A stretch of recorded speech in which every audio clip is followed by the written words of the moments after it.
Hello good morning students. आज हम अपने चैप्टर को 6 पैराग्राफ से आगे बढ़ाएंगे। तो चैप्टर था हमारा the sound of the music, जिसमें हमने 5 पैराग्राफ कंप्लीट कर लिए थे। नाउ 6th पैराग्राफ क्या है? It is intriguing to watch Evelyn function so effortlessly without hearing. In our 2 hour discussion she never missed a word. Man with bushy beard give me trouble, she laughed. So इसमें क्या होता है कि सबको इच्छा होती है, क्यूरोसिटी। देखिए यहाँ पे क्यूरियस मतलब सभी को जानने की इच्छा होती है कि एवलिंग मतलब कितना एफर्ट लगाया होगा उसने, जबकि वो सुन नहीं सकती है।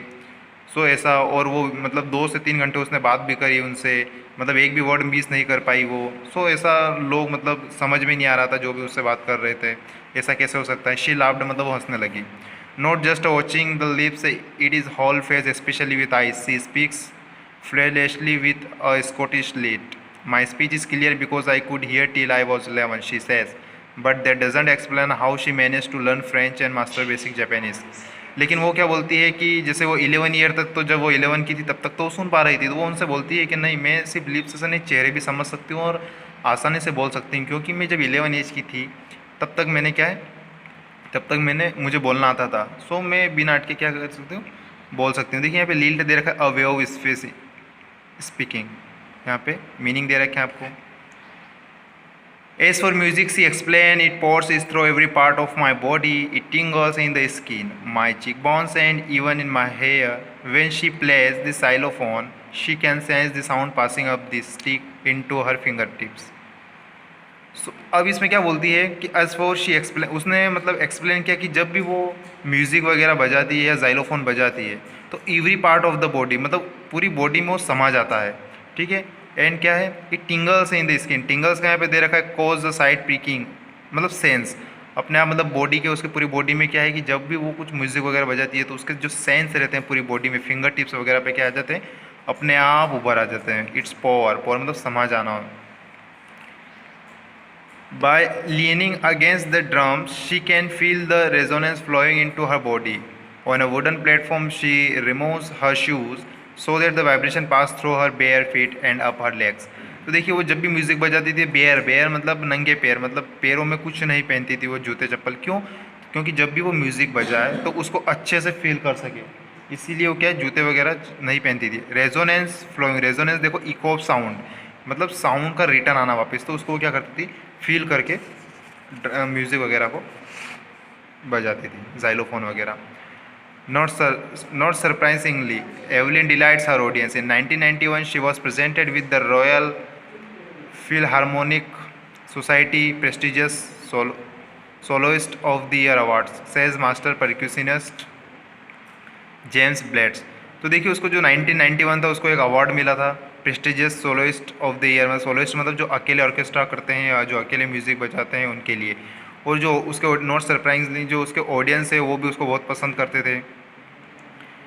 और जो उसको अवार्ड मिला, ऐसा किसने कहा है, जो एक परक्यूशनिस्ट थे, जेम्स ब्लेड ने कहा है। God may have taken her hearing but he has given her back something extraordinary. तो क्या बोलते हैं कि भगवान ने जो इसकी सुनने की क्षमता को तो क्या कर लिया है, मतलब क्षमता तो ख़त्म कर दी, लेकिन उसको उसके बदले में कुछ ना कुछ दिया extra ordinary.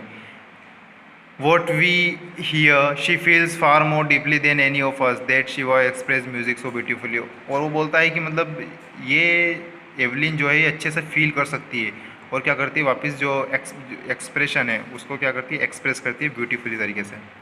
Now Evelyn confess that she is a something of workaholic. I have just go to work after harder than classical music. देखिए वर्कहोलिक का दे रखा है यहाँ पर, a person who find difficult to stop working. A person who find difficult to stop working मतलब workaholic का मतलब क्या है, अपने मतलब काम को रोकना कैसे भी करके। अपने को लगता है मन मन में क्या रही है तो डिफिकल्ट है, मैं नहीं कर पाऊंगा करके क्या है, रोकना। लेकिन उसने ऐसा कभी नहीं किया, उसको फिक्स था कि मुझे कुछ ना कुछ काम करना है, करना है, और वो था उसका क्या, म्यूजिकल बजाना। But the rewards are enormous. Apart from the regular concert, Evelyn also gives free concert in prison and hospital. She also gives high priority to classes for young musicians. And Richelin of the Beethoven Fund for Deaf Children says she is a shining inspiration for deaf children. They say that there is now ever they cannot go. अब ये क्या रहती है कि जो Evelyn रहती है उसने क्या क्या काम की, जो प्रिजन और हॉस्पिटल में भी उसने क्या किया, म्यूज़िक बजाए। जो कैद वगैरह थे हॉस्पिटल में जो रहते थे वहाँ पे जाके वो म्यूज़िक बजाती थी। दूसरा इंपॉर्टेंट काम क्या किया इसने, इंस्पिरेशन थी, shining inspiration for diff children. जो बच्चे सुन नहीं सकते थे उनके लिए एक इंस्पिरेशन थी कि हाँ ये मैं कर सकती हूँ तो तुम क्यों नहीं कर सकते। तो बहुत ज़्यादा इंस्पिरेशन दिया इन्होंने दूसरों को जो सुन नहीं सकते थे।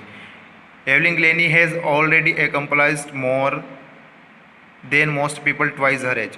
तो जो एवलिन ग्लेनी थी उन्होंने अपनी लाइफ में क्या है, पूरी तरह से पा लेना किसी चीज़ को। Most people twice her as मतलब बहुत सारे लोग क्या है उसकी जो एज है उससे क्या डबल हो जाते हैं, जो चीज़ हासिल करते हैं वो उसने उनकी हाफ एज में ही क्या कर लिया, हासिल कर लिया। She has brought percussion to the front of the orchestra and demonstrated that it can be very moving.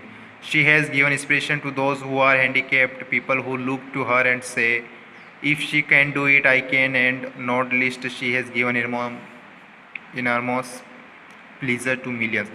So यहाँ पर क्या हुआ, वहाँ पर तो हो गया कि उसने पूरी तरह से क्या कर लिया, पा लिया। लेकिन क्या है, she has brought percussion to the front of the orchestra and demonstrated that it can be very moving. So जो परक्यूशन थी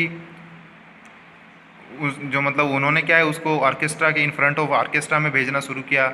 सो ऑर्केस्ट्रा से ही जैसे क्या है ये मतलब पता चला एवलिन के बारे में इनको।